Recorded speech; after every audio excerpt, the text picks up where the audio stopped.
Be prepared for simplistic guidance like take a nap. Trust me, there ain't no nap long enough to take to push back on this ancient fatigue of narcissistic abuse.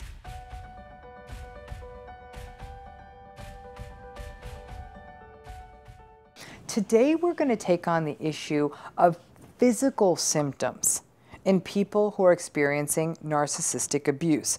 Believe it or not, it really does seem that narcissistic abuse can actually literally make you sick.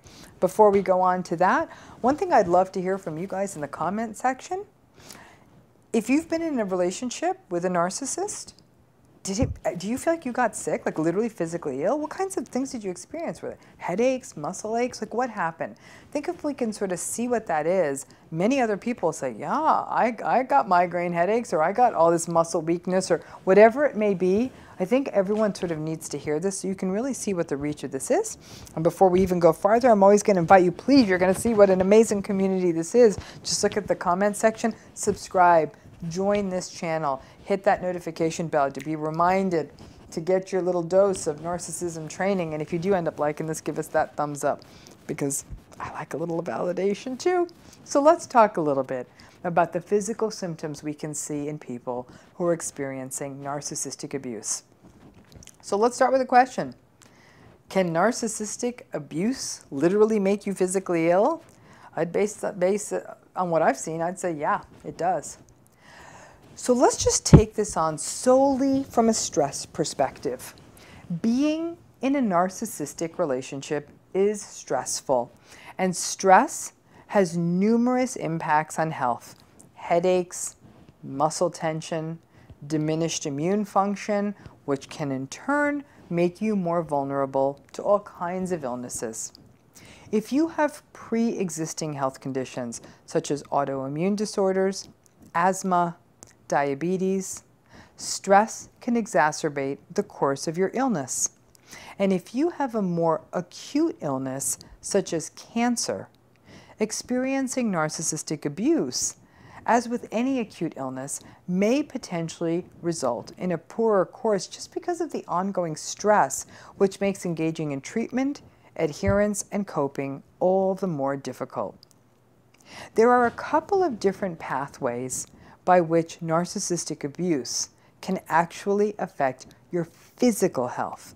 First, there's a sort of direct pathway as a source of stress, narcissistic abuse being a source of stress, and the release of stress hormones such as glucocorticoids, and then the glucocorticoid regulation.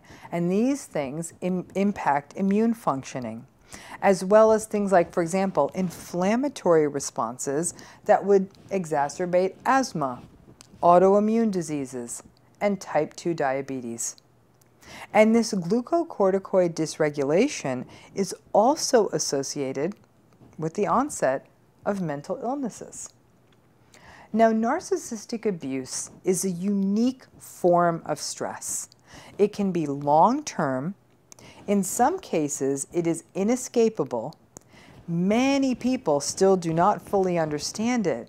So there's a risk your experience with this stressor can be minimized by other people.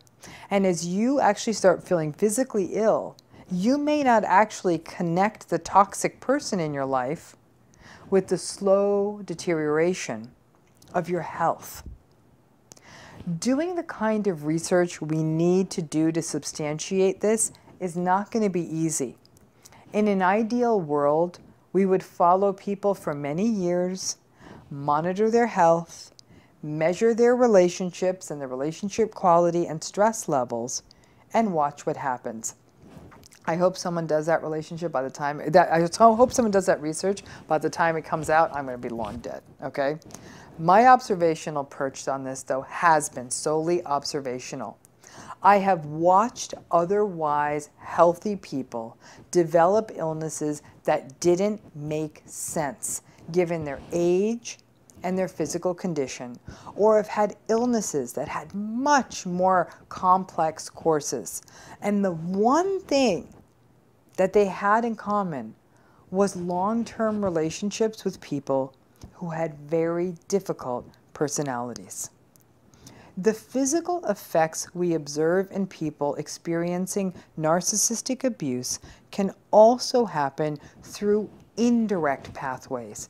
Specifically, people experiencing narcissistic abuse stop taking good care of themselves. They don't adhere to their medication. They don't get good sleep. They don't get good nutrition.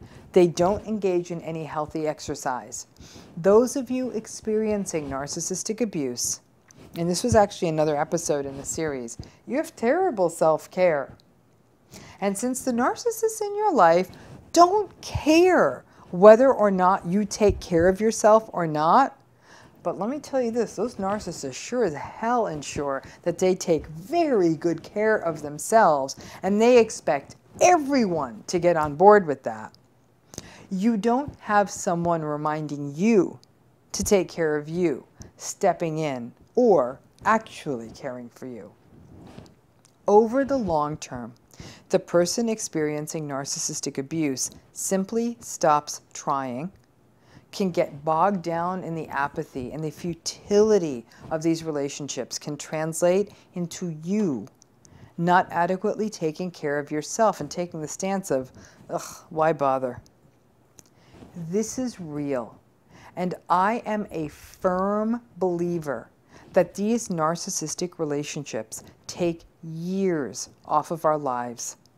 The constant sympathetic nervous system activation that a person experiences when they're in a narcissistic relationship, and by sympathetic nervous system I mean that fight, flight, or freeze response, means that our bodies are running at a state of physiological strain that puts a lot of wear and tear on us for the long term. It's like driving a car into the ground and never getting the oil changed or the car maintained. And for many people, narcissistic relationships are a lifelong struggle. It may be a parent that they've been grappling with all their lives, well into adulthood, or having had to deal with it in childhood, and now in adulthood you're dealing with a difficult or narcissistic partner or spouse.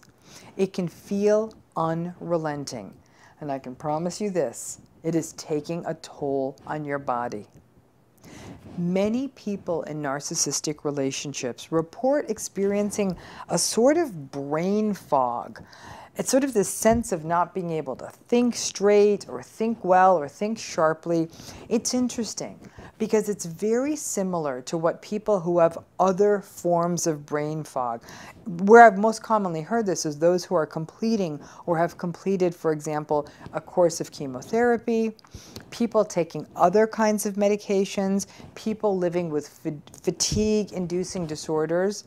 And those are other places that brain fog happens. Brain fog is also a commonplace issue in people living with narcissistic abuse, and it can exacerbate an already growing sense of self-doubt and confusion. If you grew up with a narcissistic parent or parents, you may have struggled with the physical symptoms of narcissistic abuse through stomach aches, headaches, even skin rashes, which are all ways that stress can physiologically manifest in a child. As a child, you may have also been more prone to colds and other viral illnesses. Listen, a child can't even put a name to this, but the child obviously is going to get exhausted from walking on eggshells and living with an unappeasable parent. Researchers such as Janice Kiecolt-Glaser have documented the deleterious health effects of marital conflict on immune function. Her research is actually quite fascinating. I always think that we could potentially extrapolate her research to narcissistic relationships. Narcissists certainly do not fight fair, and years of the toxic, difficult conflict and abuse is likely to be wearing down your immune system. So the short answer really is that your narcissistic relationship may be hazardous for your health. So what do? First of all, if you haven't done this for a long time, please get a physical, and ideally get regular physicals, especially if you're in a narcissistically abusive situation. At a minimum, you'll be able to monitor the onset of any preventable or early detectable health conditions, and at a minimum, stay on top of your health. Number 2, please at least do the preventative health care stuff that you can. Try and eat better. Sleep a little bit more, sleep under better conditions if you can. Take your medications regularly. Get some activity into your life. Do not wait for the narcissist to step up and offer to have your back when it comes to your health. In general, they don't really care. Narcissistic people don't like sick people, and you will exhaust yourself if you try to induce them into caring about you and your health. Number 3, please be aware of your own family health history so you know your own health vulnerabilities. Again, this ties into that first recommendation I made to get regular screenings for your health. But this becomes doubly important if there are family health issues that can place you at greater risk for the dangerous effects of stress-induced illnesses. Number 4, look alive with infectious diseases, especially during flu season. And I'm saying this during a pandemic, okay? This also matters for that too. If you're enduring narcissistic abuse, odds are your immune system isn't the best. And since the narcissist is not going to take care of you if you get sick, it's better you don't get sick in the first place. Number 5, please have a real plan in place if you get sick. If you think your narcissist is going to be the one who's always ready to drive you to chemotherapy or doctor's appointments, think again. Because even if they do step up to the plate, they're going to complain about it a lot. Make a plan with friends or other family members. Don't make the mistake that so many others who have experienced narcissistic abuse have made. Don't think that once you get sick, that the narcissist will finally step up and take care of you. It's not going to happen. And you do not want to be scrambling after all of this, after you get sick, while enduring the grief that in fact the narcissist does not have your back, even when you're sick, because the fantasy is that's when they'd step up. Number 6, therapy. Therapy is important. It's an important stress-busting tool and a great place to learn tools to cope, not only hopefully with this relationship, but also with stress, and just have a place to let it all out. So when I say that narcissistic abuse makes you sick, I really mean it. If you can't get out of this relationship, and I know a lot of you can't get out of your narcissistic relationships, set the boundaries you need to stay healthy. Even if your narcissist doesn't care, there are people in your life who do. For once, please choose yourself. Your health may depend on it. And I want to leave you with one last tip, because I asked you about, I told you you need to know your family history. What gets really tricky is if part of your family is narcissistic, they may not be as forthcoming with their family history. While everybody's still young enough and alive, please get that information, because you may need to ask a benevolent aunt who lives on the other side of the country or the world. Quickly get all that health information, because if you do have limited communication with a narcissistic family member, you may not be able to get that comprehensive health history, and you would be surprised how useful some of these sorts of health historical issues can be for your healthcare provider, especially given the stress you're under because of narcissistic abuse, to understand your health and the vulnerabilities you may have to stress. So please, always stay on top of your health, because let me tell you, this relationship ain't good for it. How many of you who have gone through narcissistic abuse or know someone who's gone through narcissistic abuse have struggled with chronic pain? That pain that doesn't go away and that really wrecks your life. So let's see where people are at with that, because that's what we're going to take on today. This idea of people who are going through narcissistic abuse and for some reason quite often are also struggling with chronic pain. For those of you who are interested in healing, please go to the video notes. You can hit that link and learn more about a more deep dive healing program we're having. And certainly people living with chronic pain knows how much this can affect their lives. And if you're new to this channel also, please subscribe and join this community. So let's talk about chronic pain and narcissistic abuse. One issue I have talked about on this YouTube channel is the impact of narcissistic abuse on our health, our physical health. It's clear that it does a number on our mental health, but our physical health, just literally how our bodies feel. And the linkages are pretty clear. If for no other reason than that narcissistic abuse is a massive stressor and often a lifelong stressor, and the immune impacts, the central nervous system impacts, and in turn, the impacts on all bodily systems are quite compelling.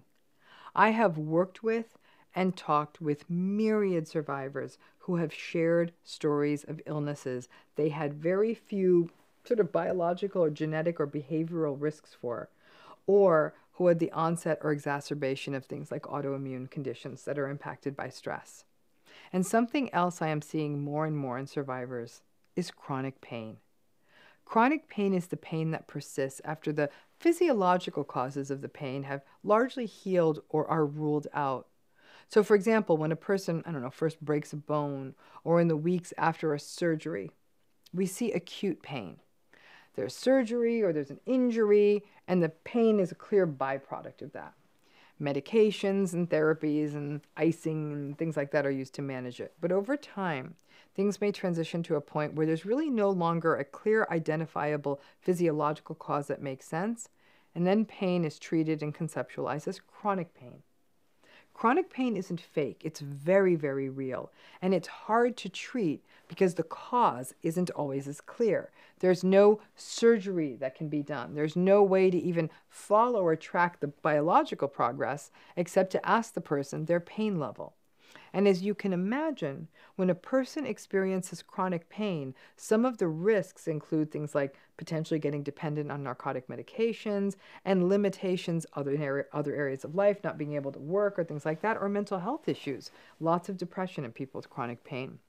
So you're not going to be surprised when I tell you that people who experience long-term narcissistic abuse are often at risk for chronic pain. And there are a few reasons for this. First, many people who experience narcissistic abuse do not address their own physical health, sometimes for many years. They often do not get preventative health care, for example, even physicals and things like that, as often as they should. And they don't care for themselves, and the narcissistic people in their lives are not going to care for them. So when they're ill or just they need to, they might even do things like delay medical care. So medical issues can get missed, and the ongoing stress of the narcissistic abuse can impact a person physiologically in a manner that presents as pain. In addition, if a person experiencing long-term narcissistic abuse is experiencing a medical issue, or perhaps recovering from something like a surgery or an illness, once again, it's not likely that the narcissistic people in their lives are going to pitch in to take care of them. So as a result, we may see longer lasting pain post-surgically or post-illness, and then a greater likelihood of chronic pain. Pain is a really funny beast. Psychological pain and physical pain are experienced somewhat similarly in the brain.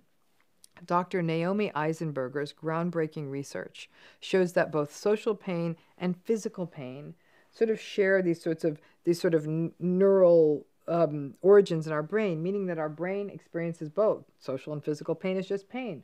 Broken heart, broken arm, the brain just knows it as pain. And again, similar areas of the brain subserve that pain, whether it's social or physical. Narcissistic abuse is a daily, sometimes decades-long broken heart.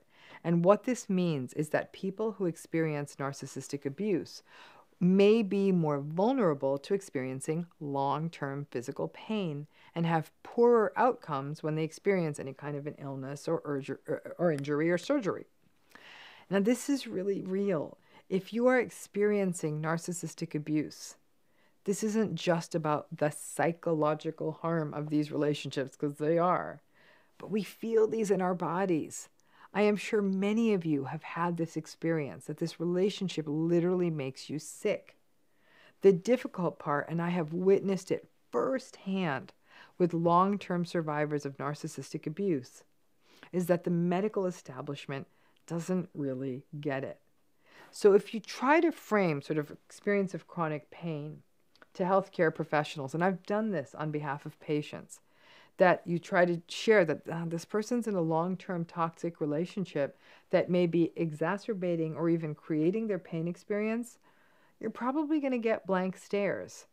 Maybe there's some truth to that, because the healthcare professionals aren't going to tell you to get a divorce or stop talking to your mother as a way of benefiting or treating your pain. But I do wonder if cutting toxic people out of your life may be more powerful than any narcotic out there for your pain, especially chronic pain. When we are around toxic people, we tend to tense up. We hold our breath. We move more cautiously. We walk on eggshells. And we also have floods of stress hormones when we are shouted at or gaslighted. And all of this worsens the pain response. Even for people who are long-term survivors of narcissistic abuse, they will report that simply observing hostile behavior in other people, in the news, in a movie, out in public, they will physiologically feel it, and often as pain. I actually do think that from a physical standpoint, chronic pain is a major hazard of narcissistic relationships. And when people are getting worked up by healthcare providers for pain, trying to determine the cause of the pain, little attention is paid to the contribution of these relationships, of toxic relationships, to the ongoing maintenance of the pain. But we cannot underestimate the impact of these relationships to the very real physiological experiences we have. And if you are experiencing chronic pain and are experiencing narcissistic abuse, just to understand that there's likely a connection between the two so you can be kinder to yourself. Many times, people with chronic pain are pathologized. They're told that it's all in their head, that they're being dramatic, that there might even just be something wrong with their head that's beyond the pain. And this is a really bad mix for a survivor of narcissistic abuse who already tends towards self-doubt and self-blame. So combined with the self-blame of the chronic pain, well, they can't find a cause for this pain, so this must be something I'm making up. It can be a really bad place physically and mentally for a person who's going through narcissistic abuse, who not only doubt themselves, now they actually literally doubt their pain. So the next time you think that your narcissistic relationship is a pain in the neck, you may not be that far from the truth. And this is a pain you cannot just medicate away. In these situations of chronic pain, a combination of working with good multidisciplinary pain teams, having therapy, and recognizing that the presence of this relationship is making any health issue you're having worse can be a real wake-up call. So let's talk about fatigue. It's exhausting. It's exhausting to talk and not be heard, to share something about your life or a feeling and be gaslighted, to live your life and be invalidated, to tell the truth and then be faced with a lie, to try to win a person over just to feel like you're not enough, and recognizing that nothing you do will change this. It's exhausting. You know, it's one thing to work hard to climb up a mountain and get to the summit. You're exhilarated. The hard work paid off. You get to see the big view. Now imagine walking and walking and walking up a hill, but you never get to the top. That's exhausting. Fatigue is a physically really debilitating aspect of narcissistic abuse. As you can imagine, it's a byproduct of other patterns observed in narcissistic abuse, of the sleep difficulties, of that thing I called anergia. And it's more than just physical fatigue. It's a psychological fatigue. There's no other way to put it. These relationships are exhausting. They feel pointless. They are the summitless mountain. the journey that has no point, futility, and fatigue are closely related. Fatigue saps you of a sense of hope and future.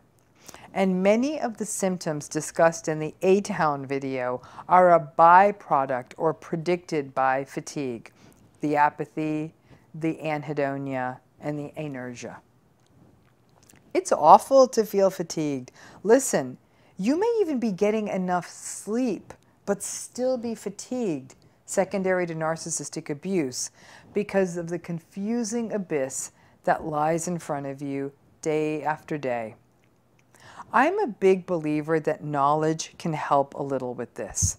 If you know what you are dealing with, you may not be as wiped out by the sense of surprise or disappointment, which so often accompanies narcissistic abuse.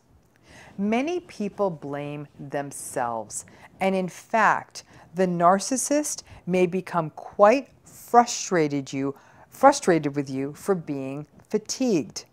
They might tell you that you're boring, or even worse than that, for just being tired and not at all showing any concern for your fatigue. And okay, that doesn't really make sense, but okay. But once you are clear on what this fatigue is, some of that good old radical acceptance helps. Because then you might feel a slightly greater sense of mastery if you radically accept. Because honestly, the sadness and grief that this is your life, that these are your circumstances, can leave you with that heavy fatigue that accompanies the recognition that, yes, this is my life, but also the recognition of the idea that without making a major change, whether you leave the relationship or go no contact, that you may or may not be willing to make, then there isn't much that you can do about what you're in, so you feel fatigued. Fatigue can make you feel older and wearier than your years. Interestingly, I am currently actually experiencing a little bit of a bout of narcissistic abuse in my life. Yeah, me. None of us are immune, gang. So like I'm going through these waters now. And what's striking me is I'm so struck by the fatigue and what a central pattern it is to narcissistic abuse. But it's an existential tiredness. It's a heaviness. It would take 1,000-year nap to move this. This isn't just about getting a good night's sleep. And sadly, when somebody sees you're fatigued, you know what they tell you? You just need to take a nap.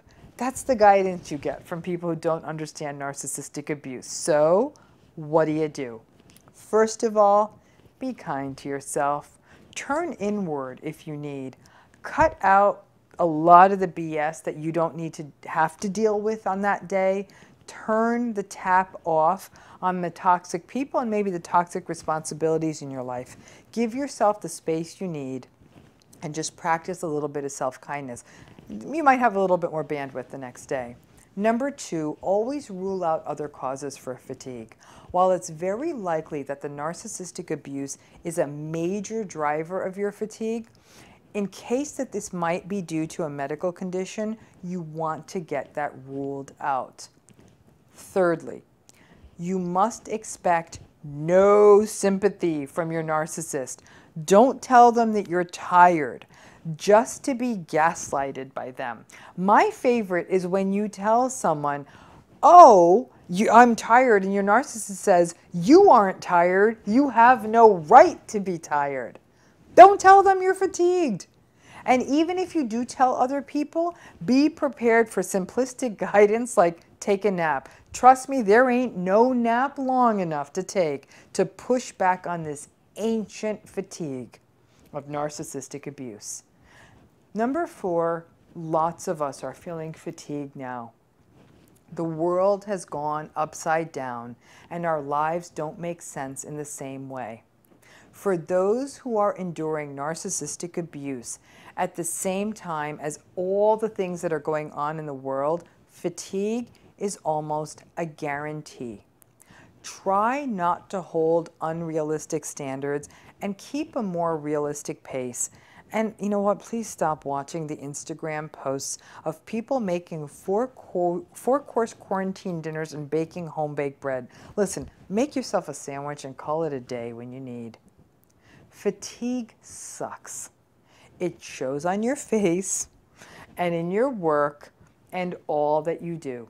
It doesn't feel good. It can leave you feeling like you're always kind of sick and not keeping up. I have been struck, though, by how often fatigue improves almost right away when people step away from the narcissist in their lives. And when that isn't possible, it often isn't, please try other things like boundaries, disengagement, and realistic expectations. It may not fully disarm the narcissist in your life, but at least it may give you a greater sense of control. And then maybe you can try to get a good night's sleep, but like I said, it's going to take a lot more than one good night of sleep to push back on this fatigue.